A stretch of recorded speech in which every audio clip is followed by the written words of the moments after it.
Colgate is known for a magnitude of things, ranging from a rigorous academic curriculum and Division I athletics to being one of the top 10 schools that knows the difference between a weekend and roughly 72 hours to make you forget the last 96. We have created a culture of letting off steam that has become synonymous with sex, drugs, and at least for Colgate, EDM. Drugs and music aside, Colgate has one of the most perplexing hookup cultures I have ever come across and have ever heard about. For a school so small, and where everyone has a maximum 3-degree separation of someone else, we are so bold.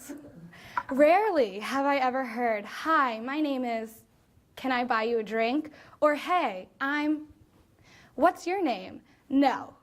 The pickup lines and the actions I've personally heard and seen are much more creative.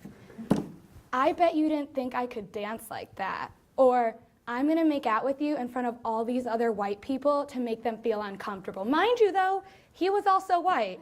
And then there's my personal favorite, my absolute personal favorite. "I have jungle fever, but not in the racist way." I get it, I really do, I get it. I'm black, and also I'm a woman, and if you didn't know now, you now know.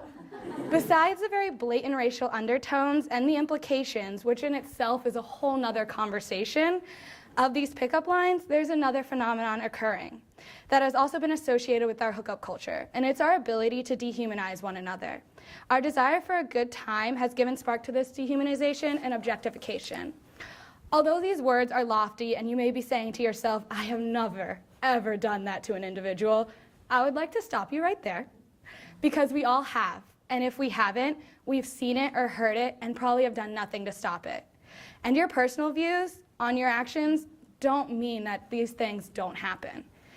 What would you classify a hookup where the next day the individuals pass one another and don't acknowledge each other's presence, as if you didn't experience a part of them that many people have not? How else do you explain the sexual jargon and phrases that are attached to both men and women at this school? Slut, man whore, prude, just a penis to have fun with. The list goes on. Also, the rapes that happen on this campus that are chalked up to, "They were both drunk," or "Are you sure that's really what happened?" This is not strictly an issue with the heterosexual hookups at this school either. This phenomenon does not care what your sexual orientation is or your gender. It only cares if you consider yourself a human.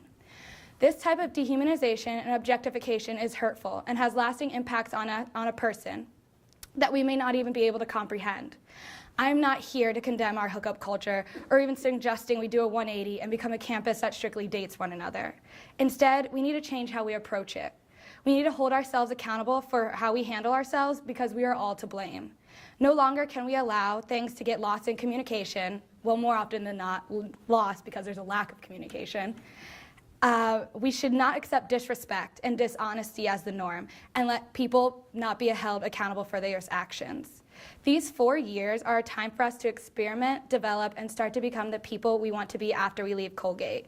Contrary to popular belief, Colgate is a real place, and what goes on here has lasting impacts on us whether we'd like to admit it or not.